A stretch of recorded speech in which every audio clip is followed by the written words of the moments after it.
Decoding YT. Tube Sensei और ध्रुव राठी की videos इतनी एंगेजिंग क्यों लगती हैं?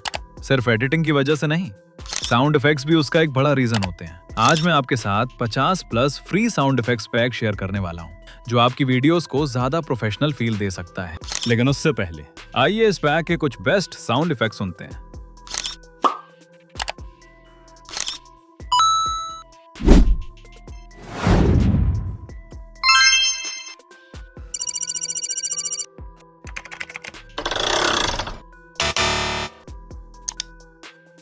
डाउनलोड लिंक डिस्क्रिप्शन और टेलीग्राम चैनल में अवेलेबल है, वहां से आप ये पैक फ्री में डाउनलोड कर सकते हैं। अगर आपको ऐसे ही फ्री क्रिएटर रिसोर्सेज चाहिए तो एल्गो सेंस को सब्सक्राइब कर लीजिए।